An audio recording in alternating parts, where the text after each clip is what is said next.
Hello बच्चों, let's see the question. A charge Q is placed at the center of the line joining two equal charges Q. The system of the three charges will be in equilibrium if small q is equal to, here we have given four options. Now, to answer this question, first we will discuss here the key concept, and here the key concept is Coulomb's law of electrostatic force. तो जब भी हमारे पास यहाँ पे दो charges place होते हैं at a distance r, तो उनके बीच में यहाँ पे फोर्स लगता है, और यहाँ पे जो फोर्स की वैल्यू होती है it is given as k into Q1 Q2 divided by r square. इस तरीके से दो चार्जेस होंगे Q1 Q2, इनके बीच की डिस्टेंस r के बराबर दे रखी है, तो जो फोर्स की वैल्यू होगी हम इस फॉर्मूले से कैलकुलेट कर सकते हैं. साथ में हमें ये भी ध्यान रखना है, जो सेम नेचर के चार्ज होंगे वो एक दूसरे को रिपेल करेंगे, और जो यहाँ पे अपोजिट नेचर के चार्ज होंगे they will attract each other. According to the question हमारे पास एक कंडीशन दे रखी है. इस कंडीशन के अकॉर्डिंग हमने चार्जेस Q और Q को एक डिस्टेंस पे रखा है. सपोज इनके बीच की जो डिस्टेंस है ये a के बराबर है, और जो हमने यहाँ पे चार्ज प्लेस किया है स्मॉल q वो इनके सेंटर पॉइंट पे प्लेस किया है, यानी ये डिस्टेंस हो जाएगी a/2 and this distance will also be a/2. तो यहाँ पे जो सिस्टम है ये इक्विलिब्रियम की कंडीशन में है.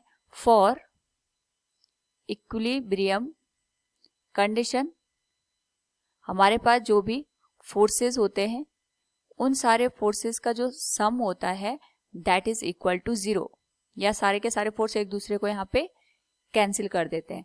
तो सबसे पहले हम यहाँ पे ये देखेंगे कि हमारे पास जो सेंटर का चार्ज है वो किस नेचर का होगा. नाउ यहाँ पे हम दोनों जो चार्जेस दे रखे हैं ए और बी पोजीशन पे, उनमें से कोई भी एक चार्ज सेलेक्ट करते हैं और उस पे इक्विलिब्रियम की कंडीशन को फाइंड आउट करते हैं. तो अगर हम ये मान के चलें कि हमारे पास जो सेंटर का चार्ज है स्मॉल क्यू ये प्लस का है, ये दोनों चार्जेस ऑलरेडी प्लस वैल्यू के दे रखे हैं, तो जो प्लस का चार्ज होगा एट द सेंटर ये यहाँ पे ए पे रखे चार्ज को रिपेल करेगा इन दिस डायरेक्शन, और बी पे रखा जो चार्ज है वो भी इसको रिपेल करेगा इन द सेम डायरेक्शन. तो यहाँ पे दोनों फोर्सेस सेम डायरेक्शन में है, जो कि यहाँ पे इक्विलिब्रियम की कंडीशन को सेटिस्फाई नहीं कर सकते. अगर हमें इक्विलिब्रियम की कंडीशन चाहिए तो दोनों जो फोर्सेज हैं ये एक दूसरे के अपोजिट होने चाहिए. तो अगर हम यहाँ पे ये मान के चलें कि हमारे पास जो सेंटर का चार्ज है नेगेटिव है, तो नेगेटिव वाला चार्ज ए पे रखे चार्ज को अपनी ओर अट्रैक्ट करेगा, और बी पे रखा चार्ज ए पे रखे चार्ज को यहाँ पे रिपेल करेगा. दोनों का नेचर यहाँ पे एक दूसरे के अपोजिट है. एक दूसरे के अपोजिट होने की वजह से यहाँ पे पॉसिबिलिटी ये है कि नेट फोर्सेस का सम 0 के बराबर बन सकता है. तो सबसे पहली बात तो हमें ये समझ में आई, जो Q का नेचर है इट इज नेगेटिव. नाउ यहाँ पे ए पे लगने वाले फोर्सेस को अगर हम देखें तो जो सेंटर का चार्ज है इसको हम O का नाम दे देते हैं. तो force on A due to O, इसको हम FAO से दिखाते हैं. इसकी जो डायरेक्शन होगी it will be in this direction FAO, and it will be given as K into capital Q multiplied with small q divided by a/2 का square. It will be question number first.